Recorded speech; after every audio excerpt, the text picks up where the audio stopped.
Mr Speaker. Joanne Hayes. Tēnā koe. Tēnā koe. E rere kau ana mai te awa nui, mai te kahui maunga ki tangaro ko au te awa, ko te awa ko au. Mr Speaker, I begin my kōrero with this whakatauki because I have a short story to tell about my journey to understanding what that whakatauki has meant to me.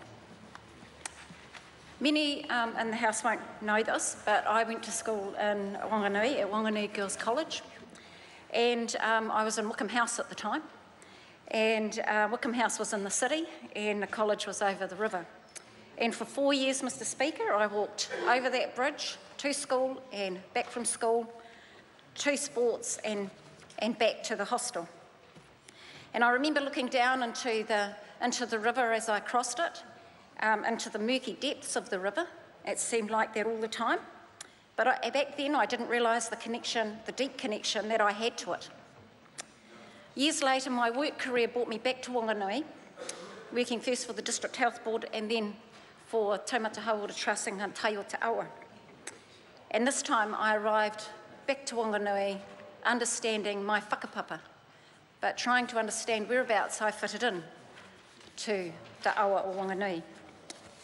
Mr Speaker, I want to mention here a man who I came to respect and admire, albeit some of his ways left me scratching my head a bit, as I'm sure I did the same to him at times. And Mr Speaker, his name is John Maihi, and he sits up there in the gallery today. And I say kia ora to you, John, because you helped me see what Whanganui whānau had been seeing most of their lives that I didn't see.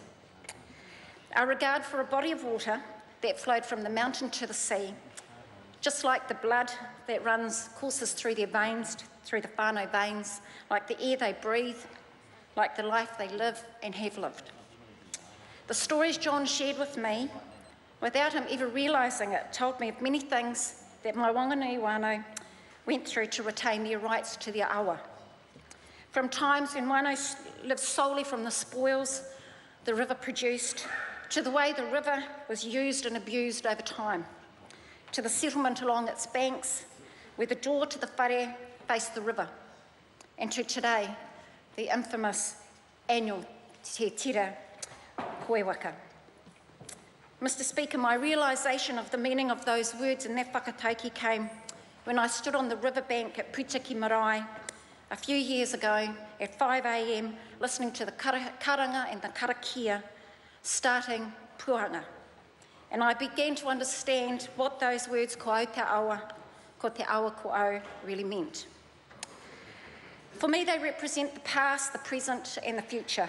They are life itself. The karanga that morning crystallised why the awa holds so much mana, and in many ways why I have not yet journeyed along this sacred taonga o Whanganui. Today, Mr Speaker, is only the second reading of Te Awa Tupua Whanganui River Claims, but for me it is more than that. It is an acknowledgement that Whanganui iwi were right all along.